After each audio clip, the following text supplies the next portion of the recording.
So I'm going to keep it again about the same size. We don't want to spend ages over it, or if you did want to put it into a bit more of a setting, then go for it onto an A4 size sheet. So we've got a little bit of perspective in that. What I mean by that is that these lines all would converge at a point sort of off here. So just bear that in mind when you sketch it out. So have I not given you a picture? Have I taken you a picture? Oh, you can have mine. No. I'm sure I've got one. Look, I'm going to do the museum then. No, I've got one in here. Let me get the picture up here.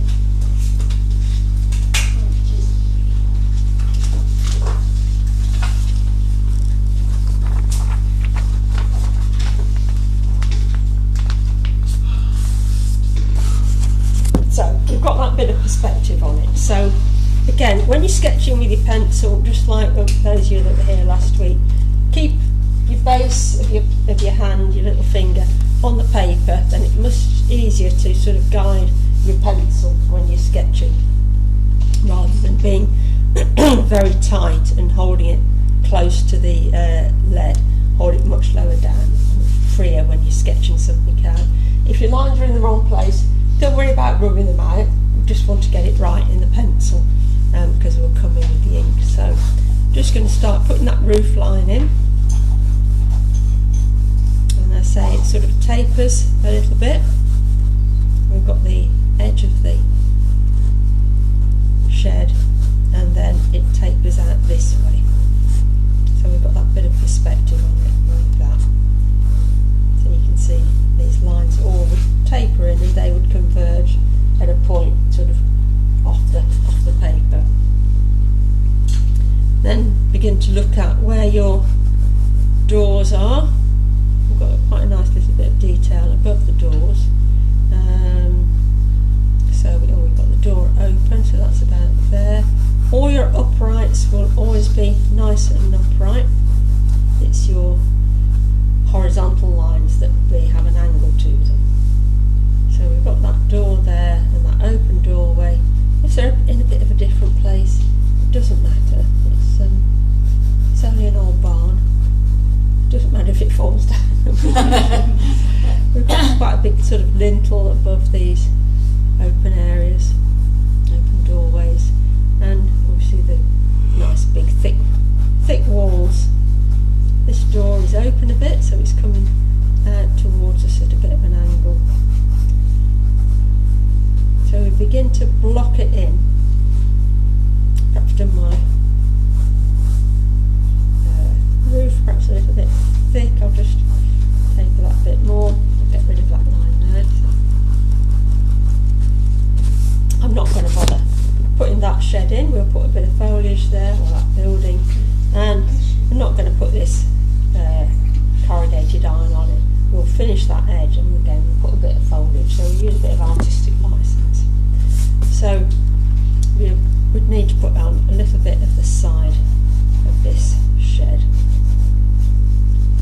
and then we'll put some foliage here to hide all that. So that'll be our sort of composition here. We'll have our bit of foliage here. My barn is very grown and covered in foliage. It is, yes. So we're going to have that. It's an abandoned barn. You know. When we come to do the roof, we'll talk about getting these lines of these tiles in, which again all converge.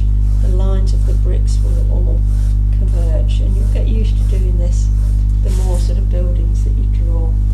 So get it sketched out. Does it look upright? Is it looking okay? Are the proportions of these openings all right?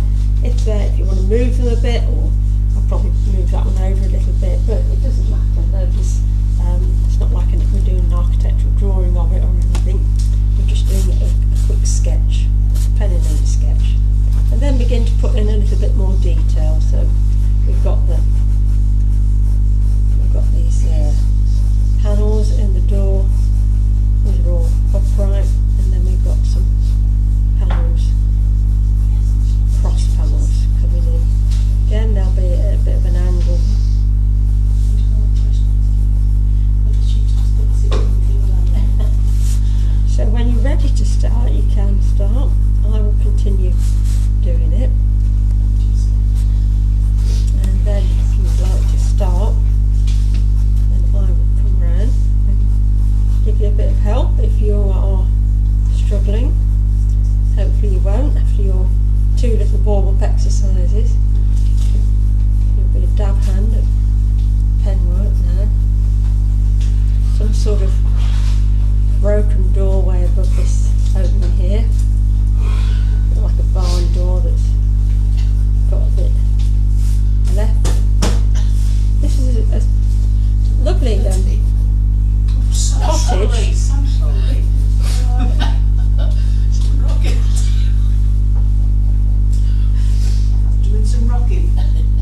great cover-upper of things when you, particularly if you decide to use like Indian ink and then you go and get a blob, which you didn't plan. It gets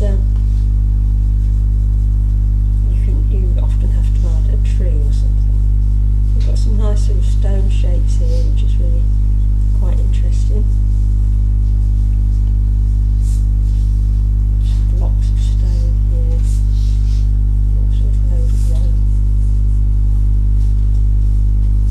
And sometimes it gets to the point where you think, well, I want to put a bit of ink on just to get myself started, even though I need to come back and put where my bricks are and give myself some more lines, but you might sort of feel that you're itching to get some ink in there. Or you may want to draw it all in pencil. You just draw as much as you need. Mine's a very long look. Get more cattle in. So there were barn owls up here, where this is not where we stayed. We didn't actually stay in there. I was going to say, I hope you didn't get charged very much. But yeah, there were barn owls flying about at dusk, which was lovely. I was taking a dog out one evening and walking alongside this field. I looked up because I saw something fly and I thought it was a pigeon because it was so low.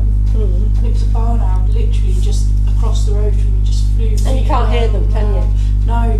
They And are I thought I can't get my absolutely phone out to take No, a photo that's because she would have scared me off.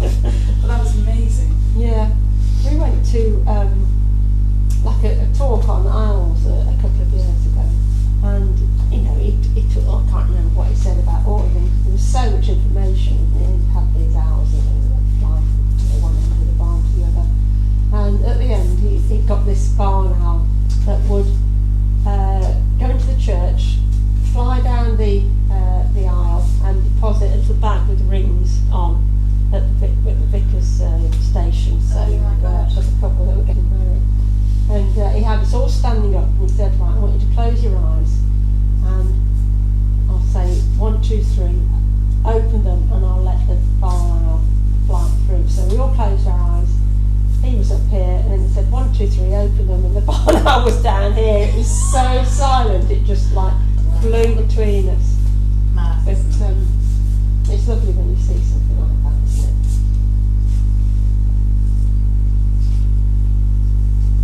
So I would definitely recommend this little cottage that we stayed in.